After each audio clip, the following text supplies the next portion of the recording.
Yo guys, welcome back to another devlog. It's going to be devlog 4. Kind of crazy, we're at devlog 4 already, but anyway.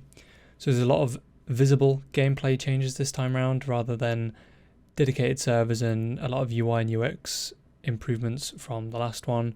You couldn't really see much of that from a gameplay perspective, so the past month there's been quite a lot of changes which are very visible, so I'll hop into some of those changes now. With arrows, they now stick into the world or players, so you can see them here. They highlight blue when you're within 8 meters, just so it's a bit easier to see. I might increase that distance, but yeah, so they stick anywhere in the world or on players. You can run over them to pick them up, and you can get them off other players as well. So you can run over them on the floor, pick them up off other players. You can't, if you have them stuck inside yourself, you can't take them out and use them at the moment.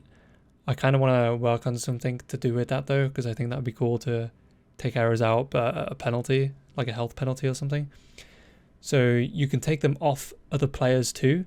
So if there's an arrow in another player, you can run past them and take the arrow off them and then shoot them if it's like you don't have any arrows left. And I think that's pretty cool. So that's that. There is arrow pickup spawners. So as you can see on the left side here, there's a pack of 5 arrows that you can pick up off the floor, and these spawn 30 seconds after the round starts and then a minute thereafter. So you can pick them up and then they could spawn instantly depending on what time the round is at. It's all based on time, not when they're picked up and spawned or killed. So with the arrow spawners, you can actually deny them as well. So if you shoot them or melee them, you'll deny the pickup, the arrow pickup. So the other player won't be able to get them. So if you see like another player running for an arrow pickup and you know they don't have any ammo left, you can shoot it, deny it, or melee it, and then they won't be able to get those arrows. So they have to get them some other way. And I thought that was pretty cool. So that's in the game now. And along with that, there's text that shows up on the screen. So it'll say like +1 arrow, +5. And also when you're getting low on ammo, when you've only got 3 arrows left, it'll say low on arrows. And then when you're at 1, it'll say last arrow, and then it'll say no arrows. Just a little heads up indicator on the screen, just so it's a bit easier to see.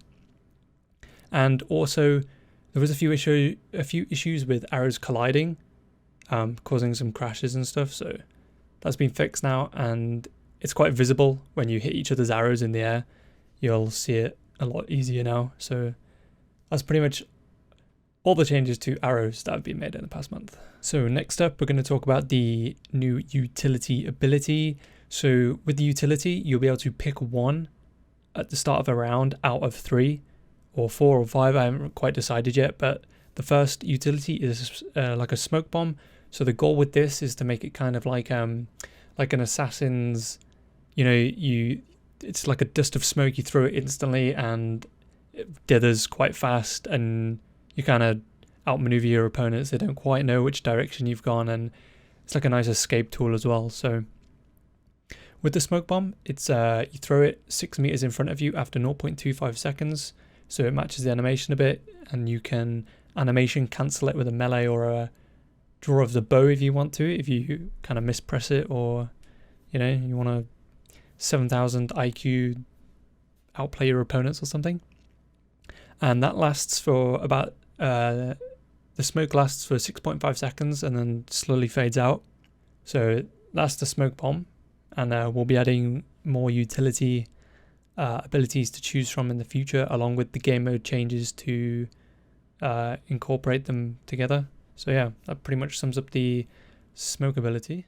So the new map we're currently playing on is a new map called Throne that I made last week for the latest playtest. So it's based off the grey box arena map that you've probably seen in previous devlogs. So this one expands off that. It keeps the core in the middle, and it has the 3 double doors that you can go out of on the outskirts, along with 2 smaller alleyways that go down to the lower area of the map. I'm going to change the outsides a bit because from playtesting you're kind of always in the middle of the map, because the outsides are they're just not, it's kind of hard to get to them, and they don't funnel in well together. So I'm going to be changing that up quite a bit. So that's it for Throne. So this is Moorlands. This is more of a open map that we were testing for deathmatch only. I've done a smaller version of the map for Arena that's currently being tested as well, but I'm going to add some more ruins around the map and more assets and stuff to make it feel a bit more like an Arena map, because at the moment it was a bit too big. But this version is a very big version of the Arena map, primarily just testing it for deathmatch and seeing how big it was and how it would play. It's kind of a bit too big. I'll probably make a smaller version, but it was kind of nice to plan like a way more open map where you could see players across the map, and it's nice for just testing stuff out when you're playing against quite a lot of players as well, and just seeing what happens, because there's some stuff you find and you just don't expect it when you're playing in the Arena modes that are a lot smaller as well, especially issues with projectiles and stuff like that. But yeah, this is what we were testing with a more open map as well, so looking forward to see how we can change this up and experiment with different types of maps and stuff in the future. But yeah, this is Moorlands. And then we move on to the new training range. So spent a couple of days just doing the new training range, just so it was a bit better to test against proper AI bots and stuff, because people were asking for that. So there's currently 4 portals, but only one of this is the only one that works. So this is the training range now. So there's 2 default spawners. This is fast and small, and then this is like medium, everything medium. So you can change the bot size, you can change how fast they spawn, you change the lifespan, moving, rebound, set a timer, and all that kind of stuff. And that's for the normal bots. And then we go over here. And then this is the new AI that I worked on for a couple of days. So again, you can change all the sizes, you can do the rebound, the movement type, all that kind of stuff. So I'm quite bad with this sensitivity, but yeah. So this has been really nice to actually use instead of doing in editor stuff, because it's quite hard. So this makes it a lot easier for testing as well, which is nice.